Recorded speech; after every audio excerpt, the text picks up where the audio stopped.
Hi hello friends, welcome to my YouTube channel. ಇವತ್ತಿನ ವಿಡಿಯೋದಲ್ಲಿ ದೇವಸ್ಥಾನದಲ್ಲಿ ಪ್ರಸಾದದ ರೂಪದಲ್ಲಿ ನೀಡುವಂತಹ ಪುಳಿಯೋಗರೆನ ಯಾವ ರೀತಿ ನಾವು ಮನೇಲಿ ಮಾಡ್ಕೋಬೋದು ಅಂತ ತಿಳಿಸ್ಕೊಡ್ತಾ ಇದ್ದೀನಿ. ದೇವಸ್ಥಾನದಲ್ಲಿ ಪ್ರಸಾದದ ರೂಪದಲ್ಲಿ ಕೊಡುವಂತಹ ಪುಳಿಯೋಗರೆ ತುಂಬಾ ರುಚಿಯಾಗಿರುತ್ತೆ. ಅದೇ ರೀತಿ ನಾವು ಮನೆಯಲ್ಲಿ ಯಾವ ರೀತಿ ಮಾಡ್ಕೊಳ್ಳೋದು ಅಂತ ನೋಡೋಣ ಬನ್ನಿ. ಈಗಂತೂ ಶ್ರಾವಣ ಮಾಸ ಆಗಿರೋದ್ರಿಂದ ಯಾವುದೇ ಹಬ್ಬ ಆಗಲಿ ಈ ರೀತಿ ಪುಳಿಯೋಗರೆನ ರೆಡಿ ಮಾಡಿ ನೀವು ದೇವರ ನೈವೇದ್ಯಕ್ಕೆ ಇಡ್ಬೋದು. ಬನ್ನಿ ಯಾವ ರೀತಿ ಪುಳಿಯೋಗರೆನ ಮಾಡೋದು ಅಂತ ನೋಡೋಣ. ಈ ಪುಳಿಯೋಗರೆನ ಮಾಡೋದು ಸ್ಟೆಪ್ ಬೈ ಸ್ಟೆಪ್ ಹೇಳ್ಕೊಡ್ತೀನಿ. ಮೊದಲನೇ ಸ್ಟೆಪ್ಪಲ್ಲಿ ನಾನಿಲ್ಲಿ ಒಂದು ಕುಕ್ಕರ್ನ ತೊಗೊಂಡಿದ್ದೀನಿ. ಕುಕ್ಕರ್ಗೆ 2 ಗ್ಲಾಸ್ದಷ್ಟು ಅಕ್ಕಿನ ಸೇರಿಸ್ಕೊಂಡು 2 ರಿಂದ 3 ಸಾರಿ ನೀಟಾಗಿ ಇದನ್ನು ವಾಶ್ ಮಾಡಿ ನಂತರ ಇದಕ್ಕೆ 3 ಗ್ಲಾಸ್ನಷ್ಟು ನೀರನ್ನು ಸೇರಿಸ್ಕೊಳ್ತಾ ಇದ್ದೀನಿ. ನಂತರ ರುಚಿಗೆ ತಕ್ಕಷ್ಟು ಉಪ್ಪು, 1 ಟೀ ಸ್ಪೂನಷ್ಟು ಎಣ್ಣೆನ ಸೇರಿಸಿ ಕುಕ್ಕರ್ ಕ್ಯಾಪ್ನ ಕ್ಲೋಸ್ ಮಾಡಿ ಮೀಡಿಯಂ ಫ್ಲೇಮಲ್ಲಿ 2 ವಿಷಲ್ ಆಗಲಿಕ್ಕೆ ಬಿಡ್ತಾ ಇದ್ದೀನಿ. ಅನ್ನ ಸ್ವಲ್ಪ ಉದುದ್ರಾಗಿ ಬರಬೇಕು ಅಂದರೆ ನೀವಿಲ್ಲಿ 3 ಗ್ಲಾಸ್ ನೀರನ್ನು ಸೇರಿಸ್ಕೋಬೇಕು. ಇನ್ನು ಎರಡನೇ ಸ್ಟೆಪ್ಪಲ್ಲಿ ನಾನಿಲ್ಲಿ 2 ದೊಡ್ಡ ನಿಂಬೆಹಣ್ಣಿನ ಸೈಜ್ನಷ್ಟು ಹುಣಸೆಹಣ್ಣನ್ನು ತಗೊಂಡಿದ್ದೀನಿ.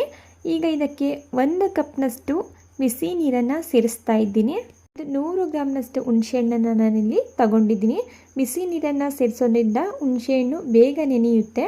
ಈಗ ಇದನ್ನು ಪಕ್ಕಕ್ಕಿಟ್ಕೊಳ್ತಾ ಇದ್ದೀನಿ. ಇನ್ನು 3ನೇ ಸ್ಟೆಪ್ ಬಂದು ಪುಳಿಯೋಗರೆ ಪೌಡರ್ನ ರೆಡಿ ಮಾಡ್ಕೊಳ್ಳೋಣ.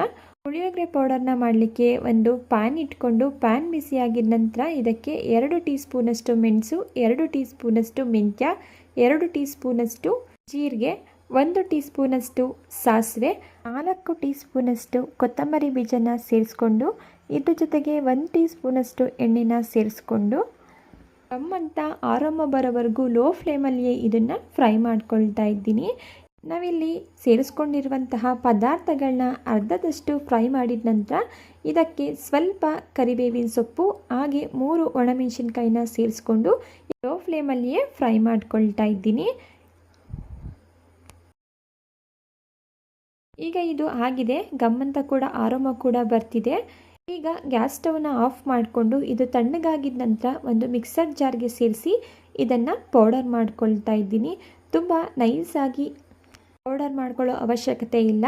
ತೀರಾ ನೈಸ್ ಆಗಿಯೂ ಬೇಡ, ಹಾಗೆ ತುಂಬ ಕ್ರಾಸ್ ಆಗಿಯೂ ಬೇಡ. ಆ ರೀತಿ ನೀವು ಪೌಡರ್ನ ಗ್ರೈಂಡ್ ಮಾಡ್ಕೋಬೇಕಾಗುತ್ತೆ. ನೋಡಿ, ನೀವಿಲ್ಲಿ ವಿಡಿಯೋದಲ್ಲಿ ನೋಡ್ತಾ ಇದ್ದೀರಲ್ವಾ, ಇಷ್ಟು ಮಾಡಿಕೊಂಡ್ರೆ ಸಾಕು, ಪುಳಿಯೋಗರೆ ಪೌಡರ್ ಅನ್ನೋದು ರೆಡಿ ಆಯಿತು. ಈಗ 4ನೇ ಸ್ಟೆಪ್ಪಲ್ಲಿ ನಾವಿಲ್ಲಿ ಪುಳಿಯೋಗರೆಗೆ ಬೇಕಾಗುವಂತಹ ಒಗ್ಗರಣೆನ ರೆಡಿ ಮಾಡ್ಕೊಳ್ಳೋಣ. ನಾನು ಮಸಾಲ ಪದಾರ್ಥಗಳನ್ನ ಫ್ರೈ ಮಾಡಿದಂತಹ ಪ್ಯಾನ್ಗೆ 4 ಟೇಬಲ್ ಸ್ಪೂನಷ್ಟು ಎಣ್ಣೆನ ಸೇರಿಸ್ಕೊಂಡು ಎಣ್ಣೆ ಬಿಸಿಯಾಗಿದ ನಂತರ ಇದಕ್ಕೆ 3 ಟೇಬಲ್ ಸ್ಪೂನಷ್ಟು ಕಡಲೆಬೀಜನ ಸೇರಿಸ್ಕೊಂಡು ಲೋ ಫ್ಲೇಮಲ್ಲಿ ಕಡಲೆಬೀಜ ಕ್ರಿಸ್ಪಿಯಾಗಿ ಸ್ವಲ್ಪ ಕಲರ್ ಚೇಂಜ್ ಆಗೋವರೆಗೂ ಅದನ್ನು ಫ್ರೈ ಮಾಡಿಕೊಂಡು ನಂತರ ಅದನ್ನು ಒಂದು ಬೌಲ್ಗೆ ಟ್ರಾನ್ಸ್ಫರ್ ಮಾಡಿ ಇಟ್ಕೊಳ್ತಾ ಇದ್ದೀನಿ.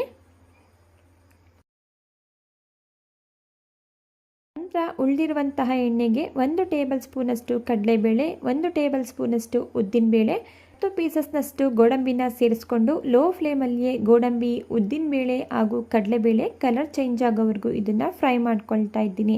ನಂತರ ಇದಕ್ಕೆ ಒಂದು 5 ಒಣಮೆಣಸಿನ್ಕಾಯಿ, ಸ್ವಲ್ಪ ಕರಿಬೇವಿನ ಸೊಪ್ಪನ್ನು ಸೇರಿಸಿ 1 ನಿಮಿಷ ಇದನ್ನು ಚೆನ್ನಾಗಿ ಫ್ರೈ ಮಾಡಿಕೊಂಡು ನಂತರ ಇದಕ್ಕೆ ಅರ್ಧ ಟೀ ಸ್ಪೂನಷ್ಟು ಇಂಗು ಹಾಗೆ 1/4 ಟೀ ಸ್ಪೂನಷ್ಟು ಅರಿಶಿಣದ ಪುಡಿನ ಸೇರಿಸಿ ಮಿಕ್ಸ್ ಮಾಡಿಕೊಂಡು ಸ್ಟವ್ನ ಆಫ್ ಮಾಡಿಕೊಂಡು ಈಗ ಇದನ್ನು ಪಕ್ಕಕ್ಕಿಟ್ಕೊಳ್ತಾ ಇದ್ದೀನಿ. ಈಗ ಪುಳಿಯೋಗರೆಗೆ ಹಾಕುವಂತಹ ಒಗ್ಗರಣೆ ಕೂಡ ರೆಡಿ ಆಯಿತು. ಇನ್ನು 5ನೇ ಸ್ಟೆಪ್ಪಲ್ಲಿ ನಾವು ನೆನೆಸಿಟ್ಕೊಂಡಿರುವಂತಹ ಹುಣಸೆಹಣ್ಣನ್ನು ಈ ರೀತಿ ಕೈಯಿಂದ ಮ್ಯಾಶ್ ಮಾಡ್ಕೊಳ್ತಾ ಇದ್ದೀನಿ. ಮ್ಯಾಶ್ ಮಾಡ್ಕೊಂಡಿದ್ದ ನಂತರ ನಾನು ಈ ರೀತಿ ಓಲಿರುವಂತಹ ಪಾತ್ರೆನ ತಗೊಂಡು ಹುಣಸೆಹಣ್ಣಿನ ರಸ ಹಾಗೂ ಸಿಪ್ಪೆನ ಸಪ್ರೇಟ್ ಮಾಡ್ಕೊಳ್ತಾ ಇದ್ದೀನಿ. ನೋಡಿ, ಈ ರೀತಿ ಪಾತ್ರೆ ಇತ್ತು ಅಂತ ಹೇಳಿದ್ರೆ ಈಸಿಯಾಗಿ ಹುಣಸೆಹಣ್ಣಿನ ರಸ ಹಾಗೂ ಸಿಪ್ಪೆನ ಬೇರ್ಪಡಿಸ್ಬೋದು. ಅದೇ ರೀತಿ ದೊಡ್ಡದು ಜಾಲರಿ ಬರುತ್ತಲ್ಲ, ಅದರಲ್ಲೂ ಕೂಡ ಈ ಪ್ರೋಸೆಸ್ನ ಮಾಡ್ಕೋಬೋದು. ಈಗ ನಾನು ಕಂಪ್ಲೀಟಾಗಿ ಹುಣಸೆಹಣ್ಣಿನ ಸಿಪ್ಪೆ ಹಾಗೂ ರಸನ ಈ ರೀತಿ ಸಪ್ರೇಟ್ ಮಾಡಿ ಒಂದು ಬಾಣಲಿಗೆ ಸೇರಿಸ್ಕೊಂಡಿದ್ದೀನಿ.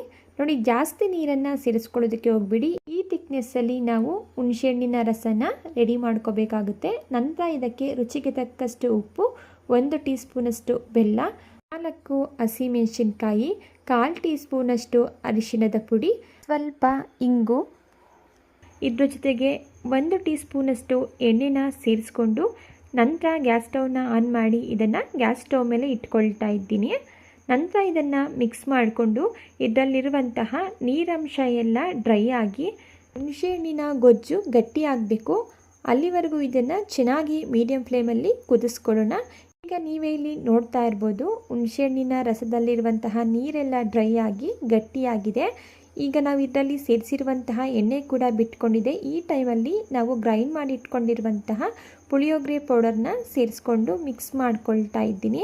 ಪುಳಿಯೋಗರೆ ಪೌಡರ್ನ ಸೇರಿಸಿ ಮಿಕ್ಸ್ ಮಾಡಿದ ನಂತರ ಇದಕ್ಕೆ ನಾವು ಫ್ರೈ ಮಾಡಿ ಇಟ್ಕೊಂಡಿರುವಂತಹ ಒಗ್ಗರಣೆನ ಸೇರಿಸಿ ಲೋ ಫ್ಲೇಮಲ್ಲಿ ಒಂದು 2 ನಿಮಿಷ ಇದನ್ನು ಮಿಕ್ಸ್ ಮಾಡಿಕೊಂಡು ಗ್ಯಾಸ್ ಸ್ಟವ್ನ ಆಫ್ ಮಾಡಿಕೊಂಡ್ರೆ ಅದಕ್ಕೆ ಕೊಡುವಂತಹ ಪುಳಿಯೋಗರೆ ಗೊಜ್ಜು ರೆಡಿ ಆಯಿತು.